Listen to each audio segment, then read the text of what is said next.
Greetings and salutations. Welcome to this episode of Playwright Spotlight. Before we begin, smash that like button, subscribe to the channel, leave a comment down below, and share the show with a friend. If you're listening to us on your favorite podcast platform, be sure to leave a 5-star review and subscribe to the channel.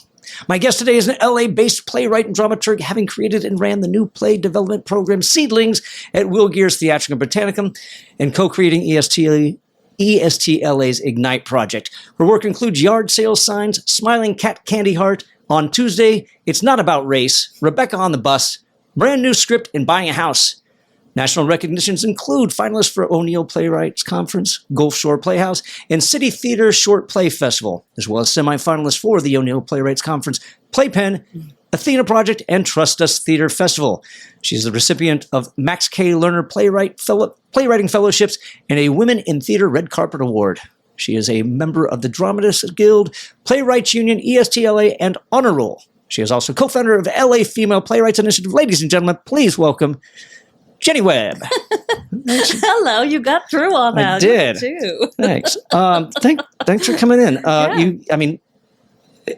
Anybody who listened, and if you haven't had the chance to listen to Ellen Geer's episode yet, she spoke very highly of you. So I'm glad that we actually got you on. Fantastic. Yeah, it was great. It was working at Theatricum. I worked in various capacities at Theatricum for almost 30 years. Sure. Okay. So, and Ellen was a really big part of my life. And when I sort of shifted gears from being, sort of a publicist and working in various, making money, sure. figuring out how to make a living in LA theater, which was very lucky.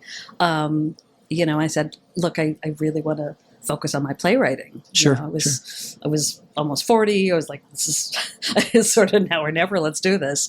And she says, would you like us to commission a play from you? Oh, wow. There we go. I said, okay. And what can I do for you? She goes, well, we have all these plays lying around in piles. Would you like to start a new play program? So we did. So Seedlings operated for almost 20 years. What made you leave? Pandemic. That pesky thing. Yeah, that thing. Yeah, it was, everyone was regrouping and gathering and figuring out where to put our diminished resources and energies and what are we really about. Right, and sure. At that time, new plays were not what, Theatricum was doing. Right, sure, yeah. So running this program and reading plays that are coming through, that are being submitted, what were some of the things, what were playwrights doing that prevented them from getting in? That weren't chosen? What were some of those things that stood out to you, like, ooh, if that makes sense? Yeah, no, definitely. And I know this a while back, so I'm putting you on the spot for something they may not have done for a while. It was great. I mean, it really it helped me sort of. It still helps me as a playwright now because I'm involved in new play development in a lot of ways. Sure. Sort of knowing what's on the other side of that, right. Knowing that there are so many factors that people have to figure in. So many voices, you reading plays or ears hearing plays, or anyway, right. So many different sensibilities. And with Seedlings and with sort of any the other programs I run now with actually David Johan Kim and Makeda Declat, we formed ESTLA is you don't want it to just be your sensibilities, right? But on the other hand, that's what you got. Right. That's what, what speaks to you, what is interesting. I mean, I personally, what I want to do when I read a play is be able to see it, right, and be able to know it's not something I've seen 1,000 times before. Right. Okay. If it's a story I have seen before, it's like told in a new and exciting way. Right. And this is not just it's not like a festival where you're reading and accepting whatever's in. This is actually a development program, correct? Seedling was development, yeah. I mean, it was specifically, I sort of having been to the theater and knowing that new plays isn't, Ellen was very adamant about, I want to support living voices. Sure. We do all these dead white guys. Yeah. Let's support living voices. So when I was there, it's very much about developing that playwright's voice. Sometimes, but not always, hey, this play would be great for Theatricum. Sometimes it's just, we want to be a part of this playwright's voice, this play's development. outside of living voices, were there any other criteria that they had to fulfill in order to be accepted? For Seedlings? Or even Ignite? Ignite, well, Ignite's different than Seedlings. I mean, Yeah, Seedlings, okay. it was, the play couldn't have been produced. You had to basically still want to work on it. Right, got it. Okay, yeah. This is what we can provide. Is this something that you want to, you want to do? And I know that playwrights say, oh, nobody ever reads, pitches and submission letters and stuff. And I think that's very much not true, rather. You get a sense of the personality of the playwright. You get a sense of how much they really want to work on their play. You get a sense of how deep they're willing to go. And my parameters for Seedlings were how well, this is what we can give this playwright at this time. Is that going to serve them and their play at this time? And sometimes we had fantastic plays coming in, but I'm like, what am I going to do? Right. You got a production coming up in 6 weeks. Right. Sure. Yeah. So that really had to be something that was really unpolished. Yes and no. Okay. I'm not a big polished person. I'm big. What's the big rough thing at the heart of it? With Ignite Project, what we do with the ESTLA, which we've been doing for 3 years now, is it's all about just sort of igniting a project from the seed of the idea. So a playwright can't have started the project. It can't be a second draft. It can't be a rewrite. It can't be, I have a 10-minute play I want to develop into a full length. It's just an idea that we want to light a fire under. Got it. Okay. And then what does that look like? How do those ideas come out? Like what are you asking them to submit? Just the premise, like like a log line, or are you looking at like, hey, look, we need to know where, like, here's the story idea and that's it, or it's like, this is what my act structure is going to be, and this is what happens in the first, and this is what I imagine happening in the second, and help me write it. Playwrights are so amazing, and they're so different, as you know. Yeah. And their processes are so different. So it's not. I mean, I personally, and so this is our 6th cohort that we've got together right now, and David and Makeda and I created the project with Tracy Lay, artistic director at ESTLA. It was fantastic in supporting this and wanting to get new voices and new people into the company. And then we've had other facilitators, Rosie Narasaki, Christine Schmidt, and Jacob Sarofsky. So, there's different sort of facilitators rotating in or out.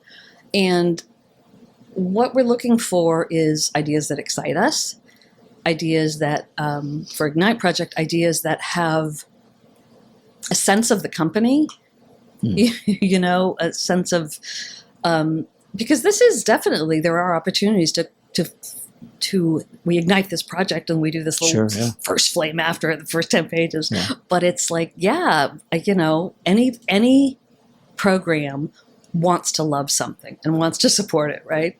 So that's kind of nice knowing as a playwright. That's what I tell myself as a playwright when I submit. Yeah. The people want to love this.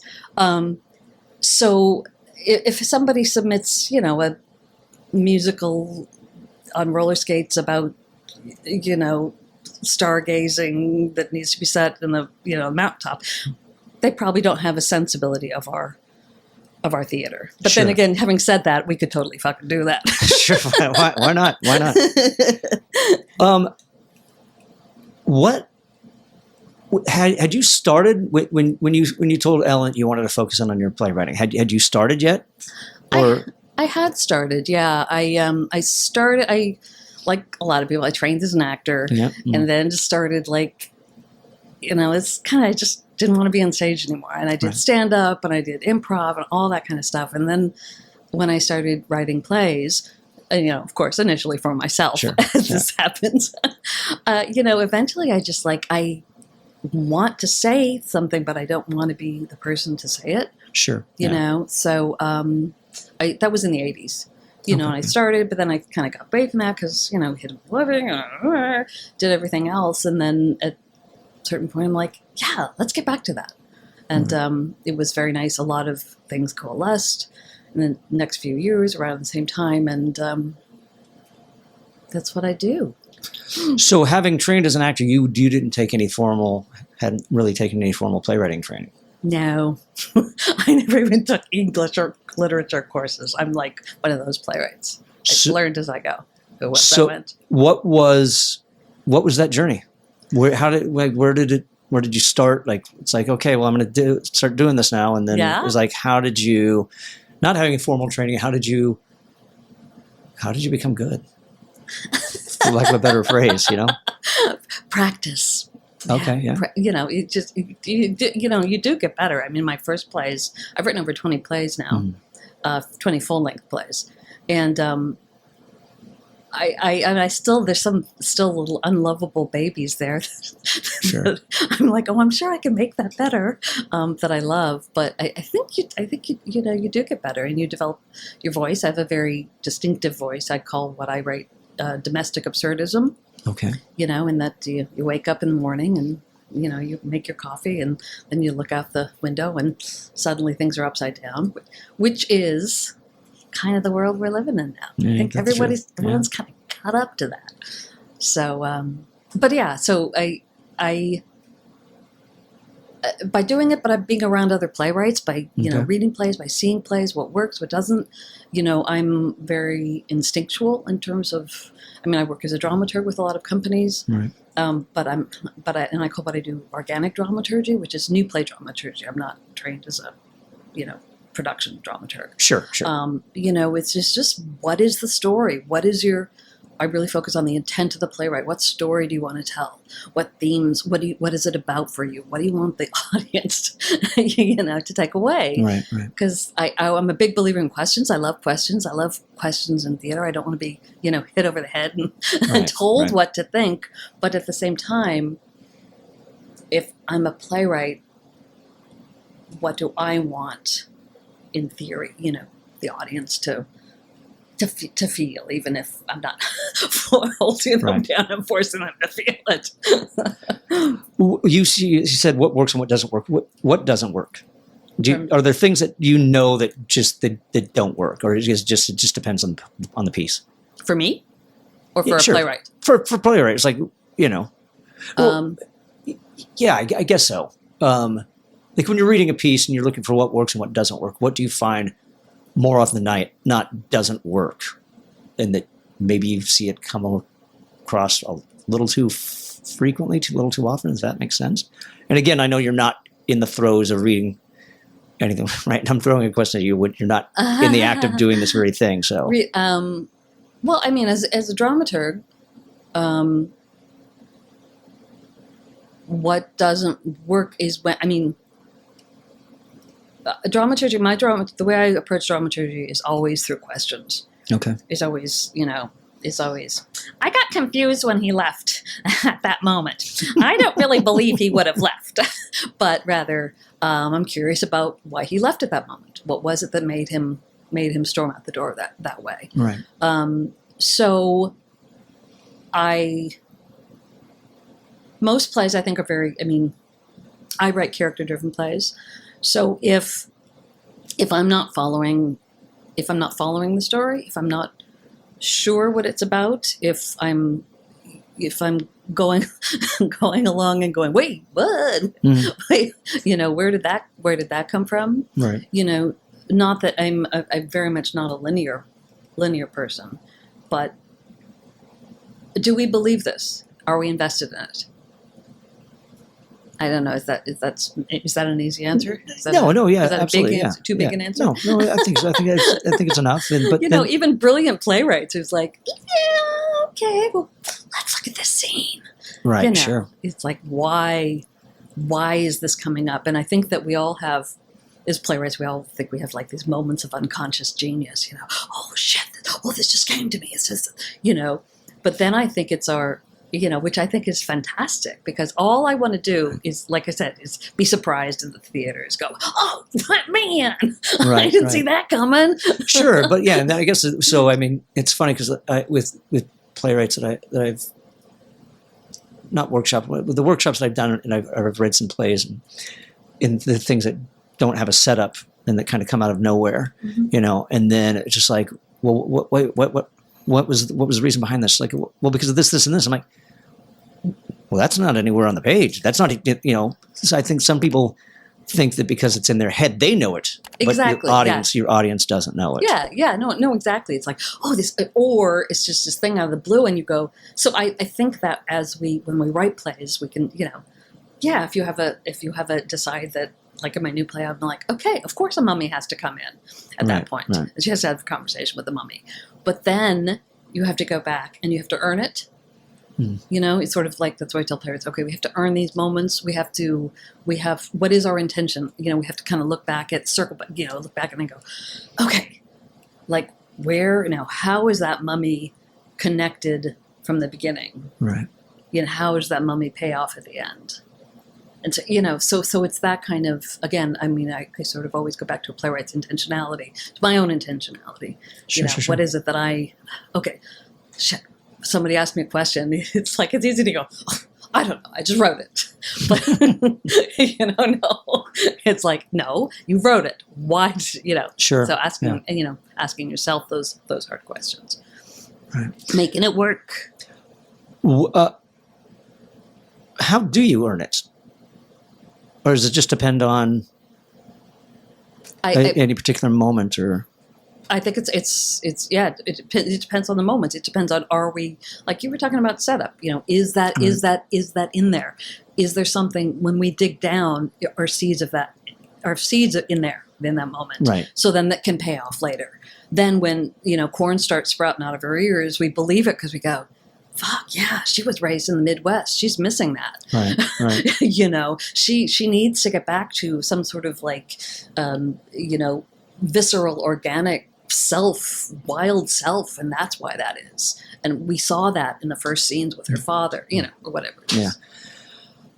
How do you write a character-driven play? Or what is a character-driven play? What is it, and how do you do it? I think any play is character-driven. Playwrights always need to be reminded, what do they want? Right. What do they want? What's it about? I'm a very big believer in multiple protagonists. I'm not one of those, I'm not a screenplay. This is one protagonist. Sure. There's by page 5. But what is the story? Are we invested in these characters? Do we care what happens to them? Even if we hate them. Do we want to see them? And then where are they at the end? Where are they at the beginning? So I'm not a big character arc person. I use the term journey myself. Okay. I've asked this before, and I'm not quite sure there actually is, at least when it comes to playwriting, because, we have the great formula for Save the Cat, and that's more of a, for making a formula that works, that sells. It doesn't mean that you have to follow it. Mm-hmm. It's just a good a good format or a good structure on how to make something successful. And I don't think every film will fall under that. But do you think that there's a formula for playwriting? I think some people have playwright formulas for playwriting. I think that's fantastic. I'm very much about, I think the structure of play depends on the play. Right. I love play. I love, again, being surprised by plays. That all of a sudden, you're leaning forward when somebody's been talking for 45 minutes. And then you go, shit, nobody else is on stage. You're not supposed to be able to do that. That's what, Sure. I love you're not supposed to be able to do that moments in theater. When with my own plays, I teach this workshop about, how, expounding the boundaries on plays, that I just don't believe in climax. I believe there can be multiple climaxes in plays. Okay. I believe that, plays have different shapes. So, hello. I think that plays have different shapes. And, as long as we're sort of invested and drawn into that shape,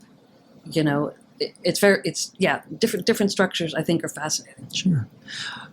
What are other, when you say you teach pushing boundaries, what other boundaries do you find that you avoid? That I avoid? Yeah. I try not to avoid them. I mean, but you'll always get people who read plays. No, I mean like the actual boundaries, like the actual, like not necessarily I the goal of it, but what are boundaries? Are like I'm going to avoid that boundary. I don't think it exists, or I don't think it needs to exist. So I'm going to get out of there. Things that other playwrights may not pick up, and they might not think of. Oh wait, I never realized that.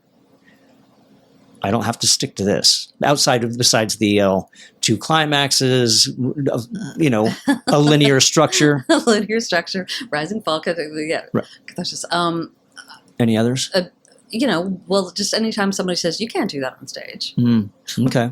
That could be. I mean, so many times in working with pools of readers, up at Theatricum was the first time I worked with pools of readers from all sorts of places, and it was just fascinating when I would get. Well, this, sometimes legitimately this is not a play. This is a television series or a movie, which is totally fucking. I mean, that to me is just really interesting. But then a lot of times it's sort of like, well, why can't you put a wrestling match on stage? Right. Yeah. Christopher Diaz, hello. Yeah. So those kind of boundaries, people, exploring boundaries with language, Sure. You can theatricality of language, the sort of theatricality of characters, of casting. It's that to me is interesting. Okay, all right, yeah. You can go and bring that closer to you if you'd like. That way, or you don't have to scoot up. It'll come to you. It'll come to you if you bring it forward. So, okay, interesting. Or confusing. No, not at all. So. Because my take on this is that is there besides the wrestling match on stage, is there any other times when somebody said, "What is it? Do you have a favorite? You can't do that on stage. Watch me" moment. A personal one where you might have written something and they're like, "You can't do that on stage," and your response is, "Oh, watch me," and it was kind of like, "Oh, okay, maybe." It was. This is sort of both a learning. I guess this is kind of a favorite of me because it was kind of learning how to take questions. Is I was working on a play Remodeling Plans, which was produced years ago, and our first director, who then we had to switch over. And her name is Emily Chase, and she's fucking amazing. Mm-hmm. She's amazing. She said to me, she says, "Well, why does the mother come out of the refrigerator?" And I just sort of, my defenses got put up, and I'm like, well, just because she does. And I felt like she was saying, you can't do that, blah, blah, blah. And, as it worked out, we ended up getting somebody else to direct, Randy Trabitz, who's fantastic, and it was great. But in sort of retrospect, one of the things I say to people now is like, that was a fantastic question. Why does the mother, that was an example of earning it. Yeah. Yeah. Earn it. Okay. Let me think about that. And the mother did come out of the refrigerator. It was amazing. How did you earn it? I really looked, I looked at that. I mean, it was a long time ago. So, it's sort of planting the seeds of who the mother was to the woman and what her relationship was at that moment. And, if I looked at that play again now, I probably would earn it a little better. Did you, I don't want to call it a bit. Was it in there because it was a little bit of a bit, or was there, I don't know. What was was there something symbolic behind it is what I'm in your mind? I'm just doing it because I think it's funny, or because there's something that's because she's cold-hearted. I don't know. Yeah, no, it's always it's a relationship that was put on hold until all of a sudden, and put on hold and not dealt with until all of a sudden this woman is forced into what happens in this play, which again I like it. I should look at it again. Is this woman is remodeling, a single woman's remodeling her kitchen, and all of a sudden a husband appears, her mother appears, kids appear, so she's forced into this domesticity by, doing this action. So in that case, mother was sort of like, oh, this is something I put on hold, but now it's ready. Now that you have, a kitchen, now that you have a life that I can be part of in the way that I want to be, let's do this. That's so fascinating. All right. I can get behind But it was funny too. Sure. Were there any other clever devices that you used for the other people to appear, or was the mother just the only one that you kind of did that with? Oh God, I can't remember. I don't know. I mean, there's stuff that happens. Like I said, it's domestic absurdism in a play. There was a Rogue Machine years ago called Yard Sale Signs. There's it has like a Mary Poppins bag that things keep popping out of, and again, why is that? It was just because this is the friend who has everything in her bag, and ultimately, this was interesting. This was a mother play too. Ultimately, there was a phone, and there was all these boxes, and you're like, oh my God, is the mother in that bag? Oh, that's funny. Yeah. No, which is like that because I adored my mother. Sure. She made me write a disclaimer in that play, actually, that it was not based on her. Fair enough. No, I don't blame her. Do you come up with your titles before you start writing? You know what? I do. For the most part, I do. A couple of times I've changed them. I'm in the middle of this play I'm writing now. It's called Wound Care. Mm-hmm. And it's the story of this a woman who was adopted and abandoned by her mother, and then she meets her mother right before she dies, and she investigates this California state compensation program, mm-hmm. which is for victims of forced sterilization, mm-hmm. which is a real program. But at any rate, so I called it Wound Care, and we were doing it, and then we're trying on. I was talking to my director Jen Bloom, who was amazing, and we were talking about sort of like, well, does that make you think it's a hospital play? Does that make you think of it? So we're trying on, in addition to the title, that it's Wound Care, a crack baby reparations play. This strikes some people the right way and some people the wrong way. Right, so I don't know whether it will stay or not.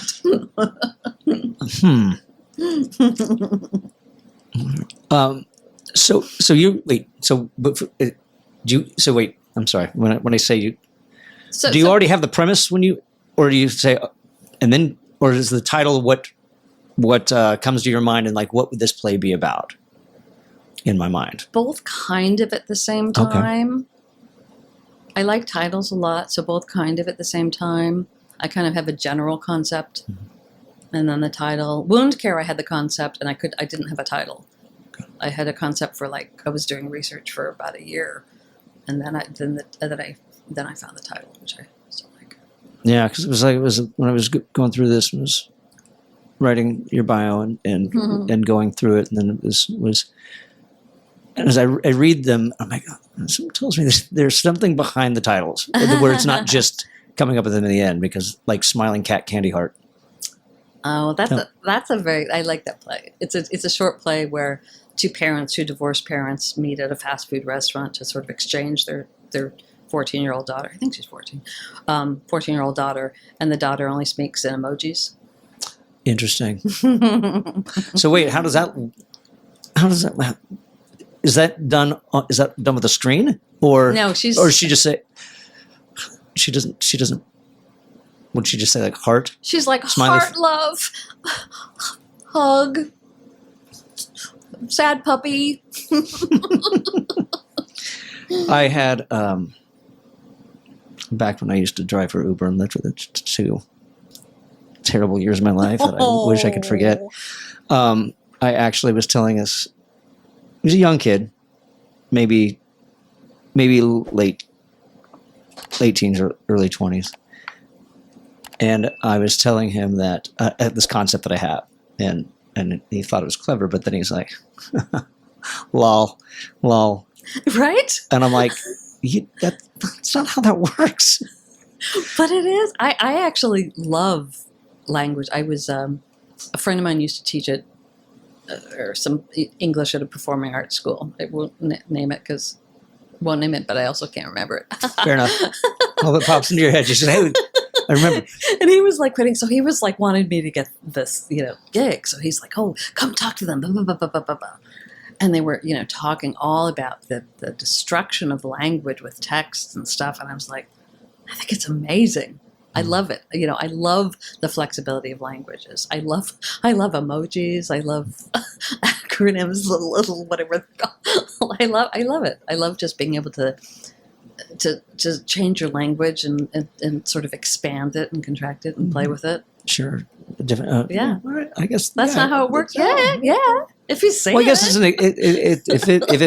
if it gets that expression across, or that obviously it expresses something. So I guess that's funny. Yeah. So this play obviously is about communication. Sure. And the kind of thing. But anyway, they did it at ESTLA. It was a great production, awesome. And it's done a lot in colleges.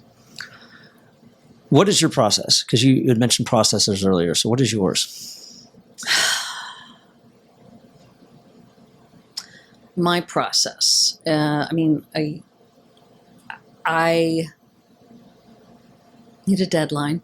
Okay. I need deadlines. I need big chunks of time to write. I'm not a 5 minutes or 15 minutes every morning person. So I need big chunks of time. I don't force myself painfully in front of the screen, having done all these sort of things over the years. It's like, just sit down and write. Right. Right. Nothing ever pretty comes out like that. Excuse me. Sure, no worries. Well, isn't that it? Well, I think that's where the 15 minutes. I think 15 minutes is more of a motivator. Yeah. To get you, because once you get that 15 minutes, then you're going to just sit down and write.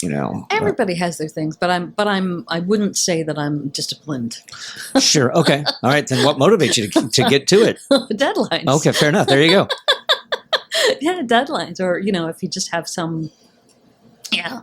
I remember Jen Haley years ago used to say something about she was talking about rewrites. Mm-hmm. She's like, I don't do rewrites unless I have have a reading or a workshop opportunity. And I was like, oh, well, isn't that kind of snotty?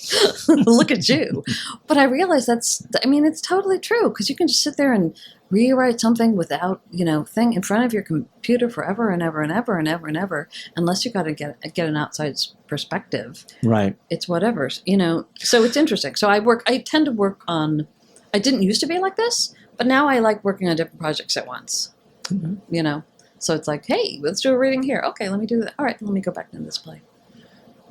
So if I don't have a reading or if I don't have a production, is that because that now it's I'm trying to, not that it's ready, but because obviously it's a question that I'll ask, and it sounds like this is a way of it. It's like, how do you know you're done?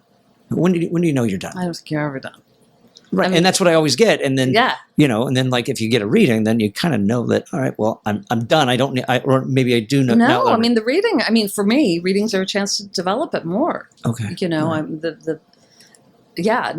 the exciting thing, is you don't. That's why I say it's like there's no need to rewrite unless you do have a workshop or a reading. It's not that. Oh, it's finished. It's that plays are living, breathing things, right, and need to be in the hand of collaborators. Sure. And, or you say, or you say, I'm going to do a living room reading. I want to work on this play. Let me do some rewrites, have actors over, and do it. But I'm not a believer in just twisting yourself inside out with the words on the computer, sure, because it's not, but it's there and it's not there. Right. Fair enough. So when you give yourself a deadline, is it the deadline to finish one draft? And how long is that deadline that you usually give yourself? It always depends. I'm sort of like, I feel very lucky to be at sort of the place, position in LA theaters that I know a lot of people and can kind of like muscle my way in places, which is nice. I'm like, but I'm also very lucky that I'm part of a group which David Johan Kim and Bernard and Tira Palmquist is the Playwrights Union, you know, and they may have spoken about this. Yeah, they did a little bit. Yeah, each year we have what we call the New Play Challenge in February, is write a play in the month of February, or as far as you can get. Sure. You know, so it's just getting, most of my plays were written, you know, there. And, you know, I don't know if I ever finished one really in February, but then you work on it for the goal of a reading like in the spring or in the summer. Mm-hmm. So that's sort of, you know, where it happens. Or being part of writers' workshops. I was, you know, when the first Under Construction, The Road, I worked with The Road a lot, you know, and that was Bernardo. Was the first one we started it. I don't know if we told you, and then all of a sudden it was the pandemic, so we were in this play development workshop for 2 years, which was supposed to be a year. Was that for Crabs in a Bucket? No, that was for The Play You Want. Okay. Yeah, that gosh, darn pandemic just. Go figure, right? Well, I mean, just that. I mean, I mean, like. I live in what used to be the North Hollywood Arts District. It's still called that, but it's not. No. Avery Schreiber closed. Did it? Yeah. Oh, see, I'm not. Yeah. Yeah. Avery Schreiber closed. Actors Workout Studio closed. Theater Unlimited closed. Right. I do know that they just sold Actors Forum. Really? I think it was for sale. I don't know if anybody bought it yet. Yeah. You know, so there's a lot of places that closed. Oh, yeah. The Secret Rose closed. You know. Yes, yeah. So it's just a lot of theaters, and I was honestly very close to buying Theater Unlimited. But I was in a position to do it, and thank God I didn't, because I was talking to the guy in October. Oh wow! And the only thing, I mean, it was expensive. It was like $5,000 a month. And you're not going to be able to charge $1,000 a month rent in North Hollywood. Nobody's going to pay that, except Theater 68. They charge a lot, and that's too much out of my pocket. I can't afford that. There's a lot of stuff. Yeah, I'm not as I am remiss in being as familiar as I should be with the theaters up here. Yeah, and I know like I know that Studio Stage kind of got bullied out of theirs. Oh yeah. Yeah, I mean, I think Gregory said that they was a 700% increase in their rent because they didn't want a theater in there anymore. Yeah, who knows? And then he's got the 2 spaces now, so that's great. Yeah, they're great, Jen and Greg are fantastic. I think it went up to like $15,000. They wanted $15,000 a month rent.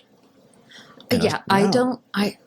I don't know. I'm not although I have had theater companies, blah blah blah. I'm not a producer, thank goodness, because I don't know. Yeah, I mean, so many theaters have closed. Well, I mean, all over. And now they think about the Complex.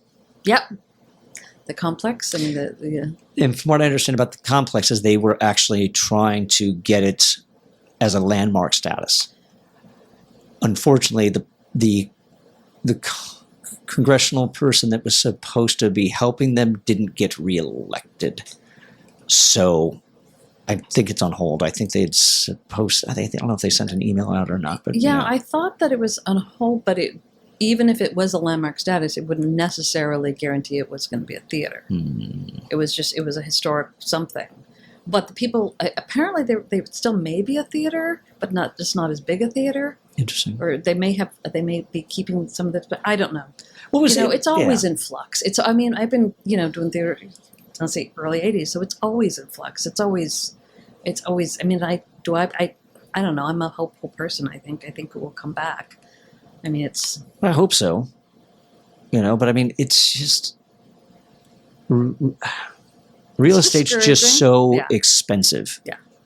Now, and it's inflated. It's just overpriced, and it falls. Yeah, it's just like.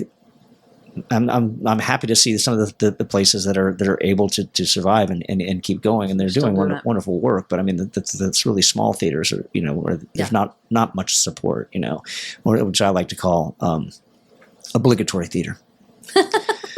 Indeed.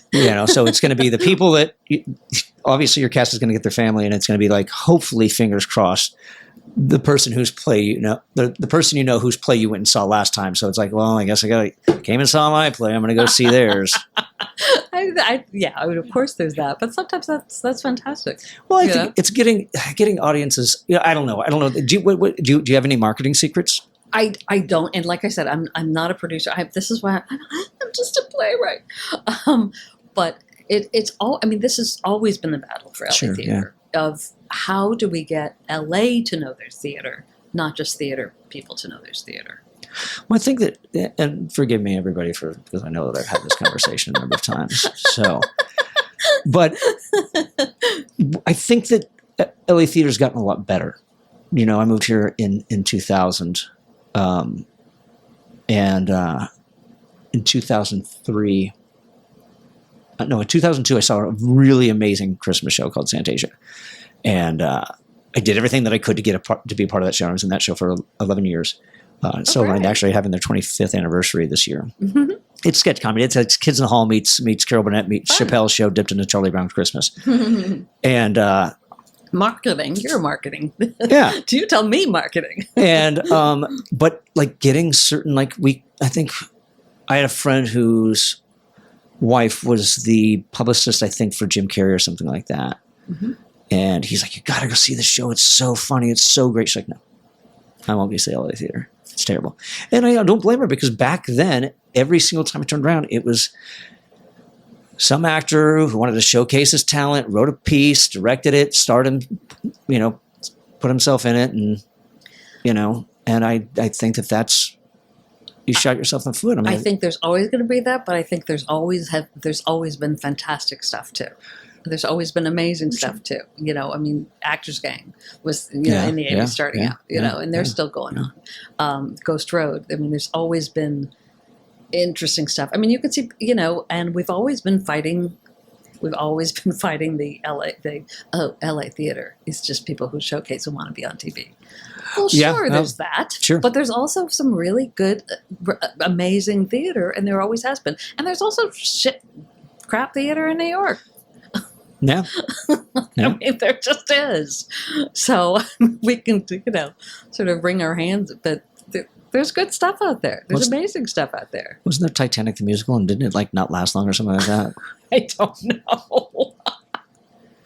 I don't know. I sort of gave up trying to be all aware of everything going on. Who knows? Do you submit outside of the LA market? I do. Yeah. Okay. But I'm bad because I realize I'm like, I got to get this together. Is that I really just have been submitting for some submission. I never really submit for production. So, So I submit everything. I just had a conversation. For some reason,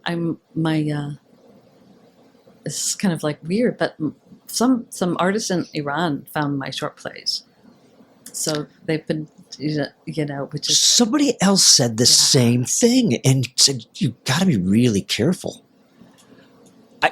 Oh God, who was it? Oh, got to be careful? Yeah.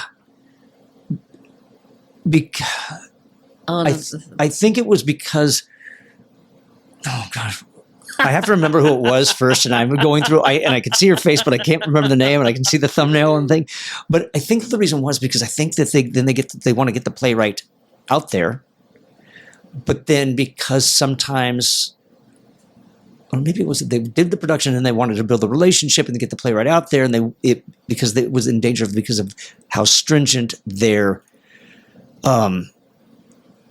speeches. Yeah. So their risk of writing something politically against the state or something like that, and then it puts the playwright in danger of not being able to, something to that extent. I can't remember. It's been a while, but yeah. Well, anyway, I've had great experiences. No, that's good. Okay, great, great. Again, that was one person. So, what play was it? Smiling Cat Candy Heart was the first one. That went to Iran. It was in Iran. Nice. I wrote down names so I'd remember them. So that was, Mansour Nasari. He has a theater company there and a theater journal, and he's great. And then I got somebody else is, in theory, translating into Farsi all my short plays. And That's then awesome. this woman, Fareshta Vaziri, just did Carry On, a play, a solo short play. She's Iranian, but she's in Germany. So she translated into German as part of a sort of an East-West festival in Frankfurt. So I don't know. It's just like, Well, you also had productions in it's India too, right? yeah. India, Iceland. Oh, how was that? I don't know. They sent me the video. I didn't understand it, but it was fun. Yeah, I don't know. I try to make myself be intentional in my playwriting because I'm not very intentional in my life. I just kind of, I'm not a very good goal person. I just sort of just coming out of a thing, so I'm trying to sort of get myself back into submitting. We all do this. Yeah. I value life, and I value people, and I value people in my life. I remember a million years ago, I was in a comedy class, and all these actors were like, they were happy if they had a good audition or they booked a job. Right.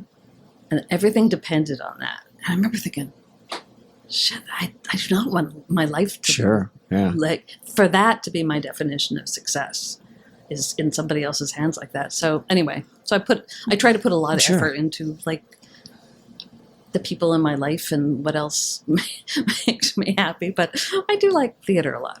No, absolutely. And I think that's an interesting thing as well. And that was something that somebody knocked a little bit of sense into me with is that, somebody's always going to have a bigger boat. Right. You can't sit there and say, because, they're at this level, that doesn't mean that you're not successful. I mean, what's your barometer, and it's not fair to compare yourself to other people who just the whole definition of success is what is your definition of success? I mean, by many people's definition, I'm a complete failure. So, and then of course all playwrights, we always talk about, oh, it's rejection season. Fantastic. Right. We all compare, rejections and then you see who gets these things and you go, what the? No. That's always going to happen, even if it's a good friend and you go, oh, why didn't I get the owl slot? It's the old white lady slot. Yeah, but I mean, but I think that's important as well, because I think, when I ran, which hopefully it comes back, it was called Play Noir. It was film noir styled one-act plays. That's fantastic. And I did 7 seasons of that, and then we even had, on occasion, we had our actors would submit sometimes. Yeah. And we had rules. We had 2 rules. One, you couldn't direct it and you couldn't be in it. And that was number 1. But just because you submitted doesn't mean you're going to get in. And everybody that got in, for the most part, was really good. Yeah. And it just beat out other submissions. And so, but there, on occasion, it's just like, sorry, just because you're involved doesn't mean it's a guarantee. And so I had another, the same actor who submitted a second piece, and it doesn't, we don't have a slot for it. It's not at the level of these other pieces. So, Yeah, I mean, I don't know how actors handle rejection, but, rejection's rejection. I mean, it's hard. It's not easy. But for playwrights... Yeah, that's what I was going to ask. How do you deal with it? Well, I mean, my secret when I get a rejection is I immediately say, fuckers, or I type of the girlfriend, and then I just sort of move on, or I try to move on. But it does help, as I've said before, being on the other side of that. Running Seedlings for almost 20 years, going, oh my God, these are wonderful plays by wonderful things. They're just not right for this particular thing. In our last Ignite cohort, we got so many applications, and there's 6 6. Is that right? 6. No, 8. Whoops. 8 slots. And we got so many applications for playwrights that are brilliant and that I know personally. And so just trying to put together that, and then you write the I'm sorry letters. Notice Sure. I'm not saying rejection letters. In sort of like, I want to write a letter to these playwrights that I would not be insulted by. Get it? Sure. Yeah. Exactly. Well, well, I can't remember if it was David or Oliver. Maybe it was somebody else, but they said they have a rejection wall that they hang rejection letters on. Oh, I do to motivate them to just kind of keep at it. Now I forget about those. Yeah. It's just like that. So if you only have 8 slots, and about on average, how many are you getting? For Ignite, I think this last time we got 40. But this is just LA Playwrights. Sure. So okay, so then break down this process, because and the reason why is whether it's Ignite for our LA listeners or anybody else that might be submitting that might not know what the not criteria, but like the decision making, how it works, and why this project may have gotten in and this one didn't, and then is there a committee, and like, do you have I want these 5, and I want these 5, and then do you come to the table with your top 5, each of you that are on the committee? From doing it, it varies every time. Well, sure, but I never did a committee. I wrote it. It was just I you? read every single piece from beginning to end, no matter how bad it was. Even if it wasn't noir, I'd still read it all the way through in hopes that maybe there's a twist at the end and make it noir. And so, and then maybe I might grab it towards the last couple of years. I might have gotten some reading together and like, guys, the people that are coming back, they're going to be in the cast this year. Let's sit down and these are my top 20. Mm-hmm. Let's read them. Okay. Yeah. And go from there. But it ultimately was still going to be still your decision. Yeah. So if there's a committee, then it's just like, hey, I'll take these 5 and then these 5, and then you guys meet and say, okay, well, what do you think? Everything varies. I mean, for Ignite, there's 3 facilitators and a production coordinator, and then Tracy, the artistic director. So there are 5 of us making the decisions, and everybody's read everything. And again, it's for Ignite, it's very different, and it's been really interesting being part of it in that level, because we intentionally seek playwrights from different levels. Okay. Like right now, we have some of my favorite playwrights, and then we have people who this is their first play. Mm-hmm. Okay. So it's a very sort of like warm laboratory, but we intentionally get people from different backgrounds, different experience levels. So we all come in, with this time, and most of the times we go, okay, I would be happy with all 40 of these people. Sure. Okay. This would be great. How many? Yeah, David, I think, said, how many cohorts do we have? Can we make? I said, I think 5. So, but like anything, there's no. I mean, Nick has a formula. Nick was in Ignite.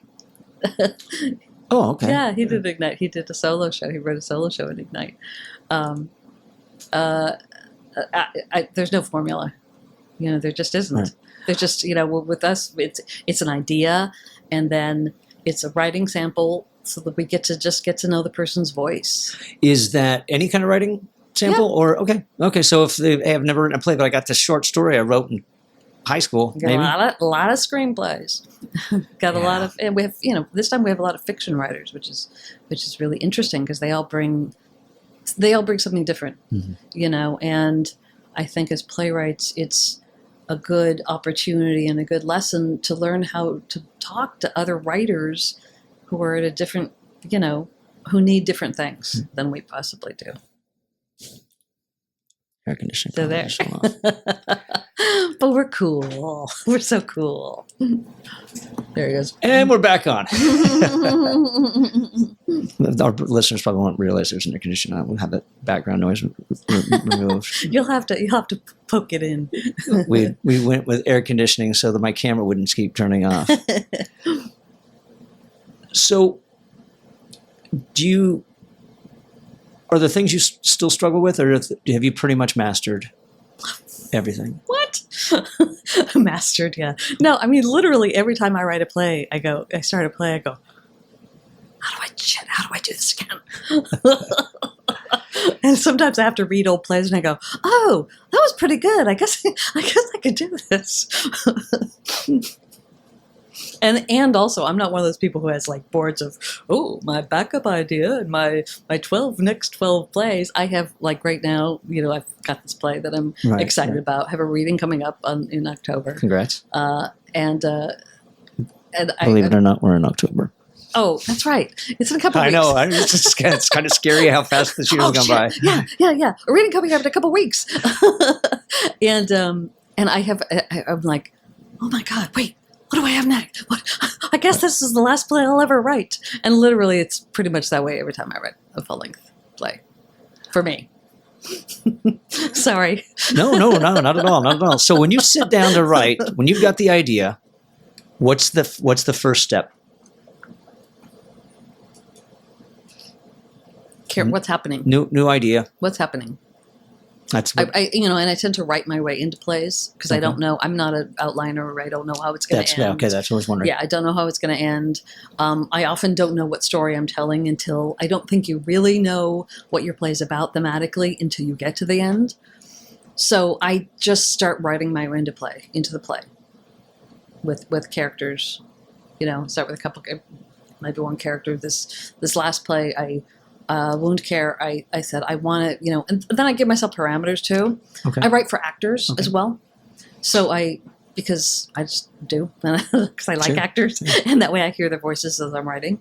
So I was like, okay, I want to write a two-hander. So I want to write about this in a two-hander. And what's a two-hander? Two characters. Okay. So I thought so, but just in case. Yeah. So these two women. So then I thought Susan Angelo and then Erin Walker was who I wrote the other character for. And then as I was writing it, I realized, oh God, this isn't a whole play with these two things. So the one actor, so Susan plays a number of different characters, and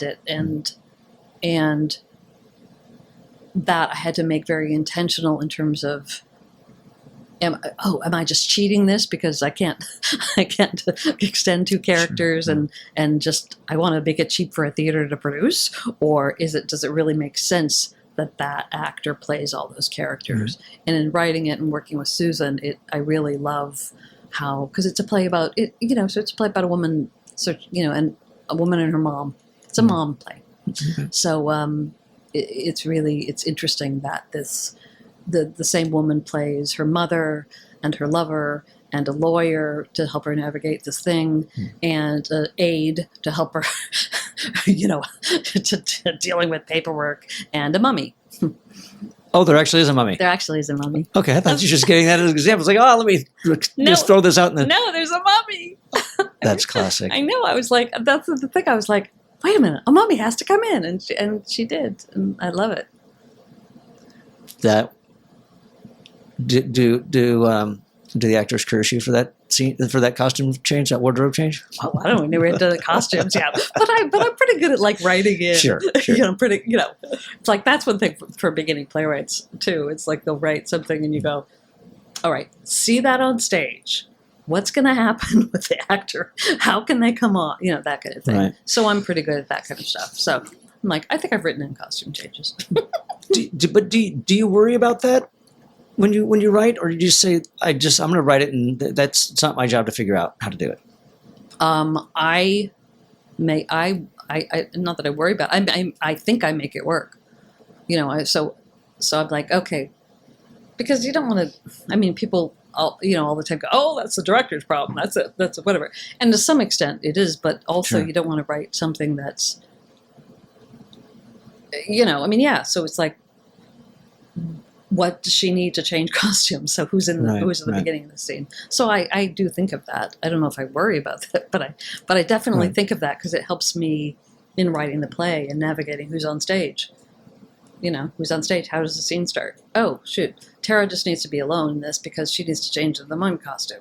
So all of that kind of stuff. That's me. Yeah, it's you're, I don't know if this is a new thing. You're the second playwright who's brought up using few actors for multiple characters. And I think it was Tom who was in last time who just did the Bauhaus Project. Yes, the Bauhaus Project, and he talked about that one in the other one. Crevasse. Thank you. You're welcome. Thank you, because I'm in my head. I'm thinking mouse because of but I'm also thinking I'm like, oh well, there was that comic book Mouse. Oh yeah, and so that's why I had it in my head because Mickey Mouse. And anyways, but Tom Jacobson had talked about that, so it's interesting that. Yeah, it is interesting. And what does that mean with the cast? What does that mean with, even if you don't, I mean, it's two-hander, but a lot of times, you'll have somebody play different characters, and with other playwrights too, is working with them dramaturgically, is what does that mean that actor plays those two roles? Sure, yeah. That's not just, it does that is there something more that you can mine from that, right. In terms of, really digging in and connecting it. Do you have any playwriting rituals? Like stuff that you like, gotta have this type of music on, I have to have complete silence, I have to go to a cafe, I have to be away from home because I'll do chores before I write at home. I have, I'm very, very fortunate. I have an amazing house.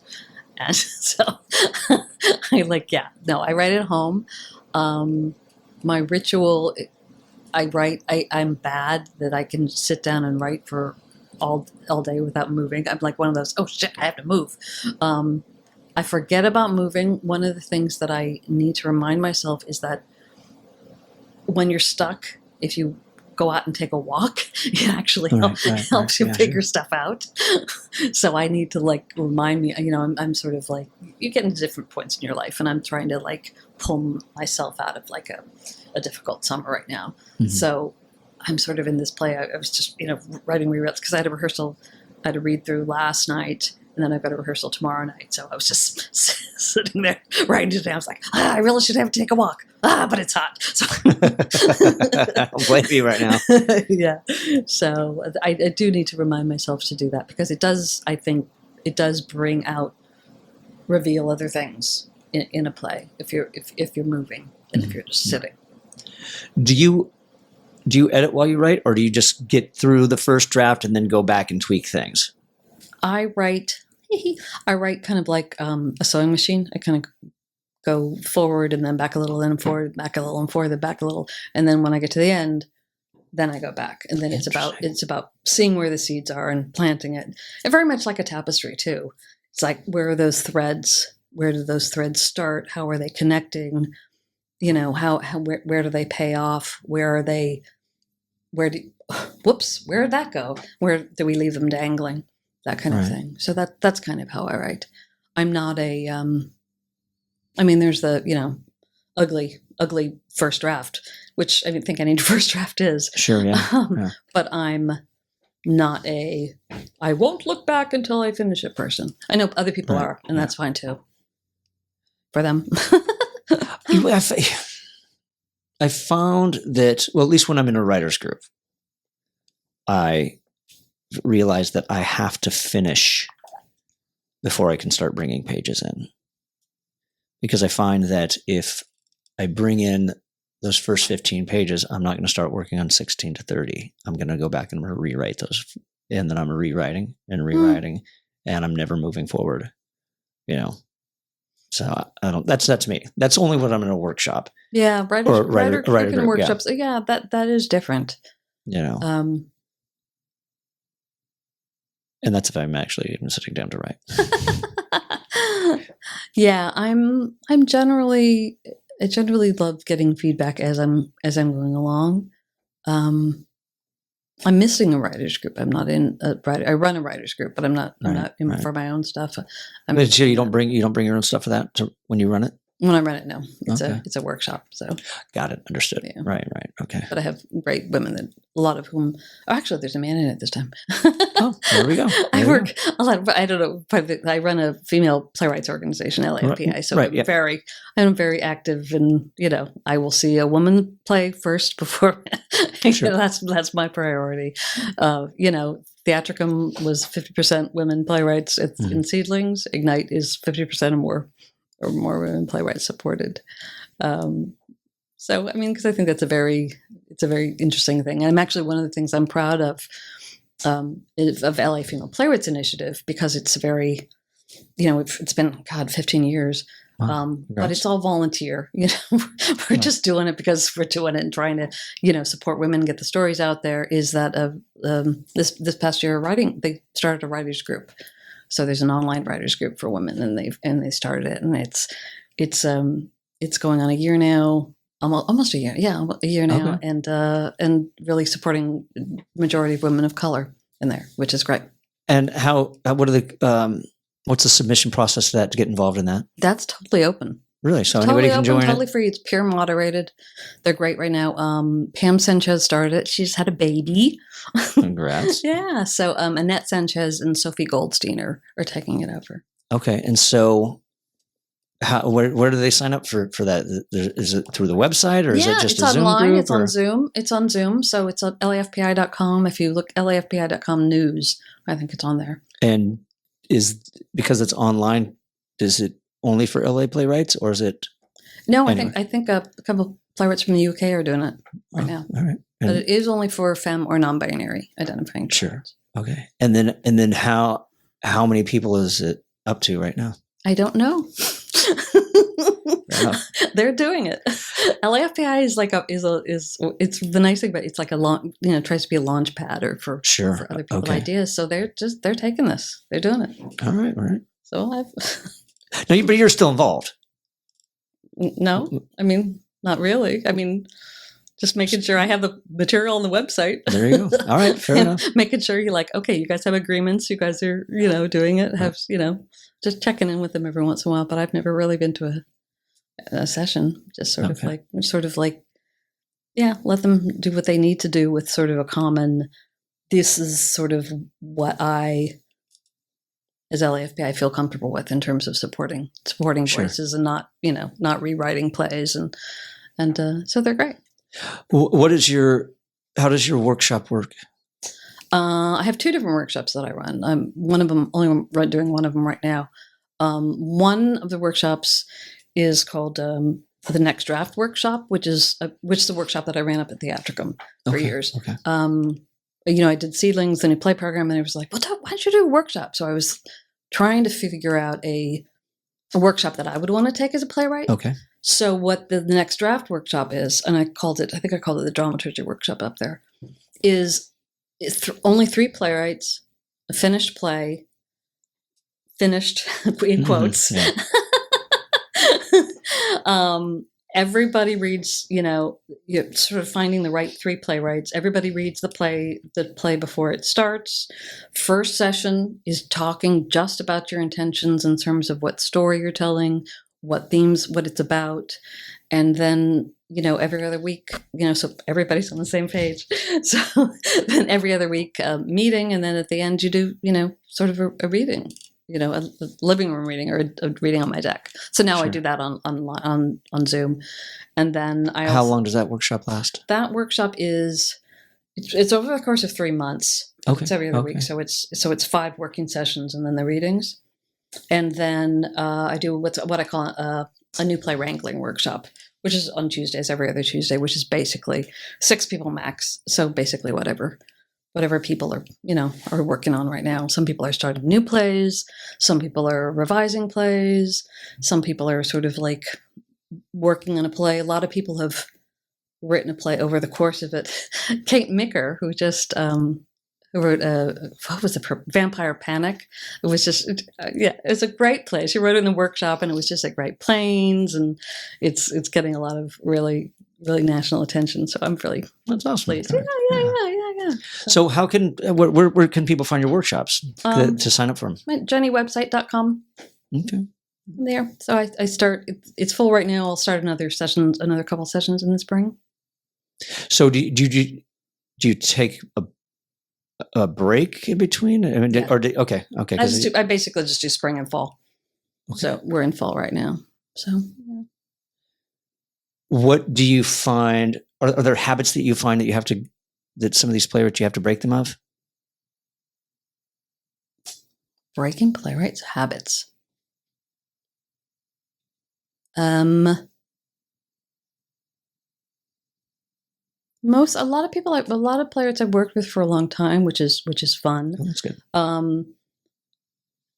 I would say the habit that stands out for me in terms of feedback is when playwrights say to other playwrights, well, you don't have to, or you have to, or you should, or I want to see.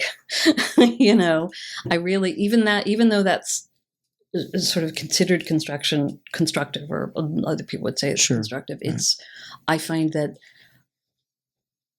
well, I find I bristle at you have to or you don't have to. Sure. And I want to. Well, if you want to, then write your own. Exactly. Yeah, that's what I have so I want to see. So it's so I try to sort of gear the conversation more towards I'm curious about, curious about this, or what if, those kind of things. So, but that's a habit that I think we all get into. It's like, well, I want to see, well, this work,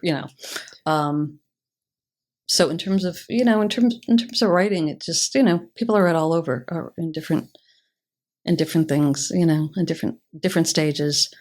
People are always I always find it very interesting when people that want to know the answers. Of course, they want to well, they'll read a messy first draft, and then, which is great, right. And then say, it's interesting, I just had these pages from a writer who's writing a wonderful play, and he says, well, was that, the fact that there was 2 letters read, was that too much? And then, somebody could say, yeah, because we're used to that in fiction workshops and in screenplay workshops. Or you can say, well, why was he reading the other letter out loud? What was he, what was his reason for reading the letter? What did he want from that other person by reading that letter? Why is he reading a letter versus saying something else? You know what I mean? So it's just sort of investigating that sort of thing with questions, which is in terms of process rather than end result. Yeah, that scene was too long. Because any writer, you hear something, it's too long, but you don't know why it didn't work. But if you have a question of why was somebody doing this thing at one time, or why, or why is this conversation happening, then it's generally, that's what's going on. It's like, you don't know why. It's just like, it just sounded good to put in there. That's for myself too. It's like, why are they having this conversation? Sure. And when there's a playwriting workshop I do up in Sacramento for a high school theater festival there. Yeah. I read that. That's great. And they, the one thing that I will ask them, especially when it comes to, because they get attached to certain things, and they need it in there, and it's just like, well, just take it out. And does anything change by removing this? Exactly. And if not, then cut it. Maybe it doesn't need to be in there. There is the kill your darlings. There's also the find a reason for your darlings to be in there if you really want to keep your darling in there. I just got one of my favorite lines today. I was like, I don't think I need that. I think that somebody else, it was like kill your darlings, and then I think somebody playwright had come up with saving your babies. I think it was something to that extent. Right. But I've those playwrights that I've talked to who they'll save it. They'll save that for another piece, Yeah, definitely. Oh, yeah, definitely. What was it? What was it why'd you cut that line? Your favorite line? Because it was. They didn't earn it. It was interesting, but it wasn't dramatic. It didn't go. It didn't move the story along. It took a sort of a side thing. It was just just a little passage, talking about adopt. It was something that I was talking to women who had been adopted, 30-year-old women. This character, and one of them talked about the phrase, hating the phrase "blood is thicker than water," you know, and I think in the play it was like she was talking to the mummy actually, talking about how, you know, this phrase doesn't go big over through adoptions, you know, because it's not a big fan of that. Right.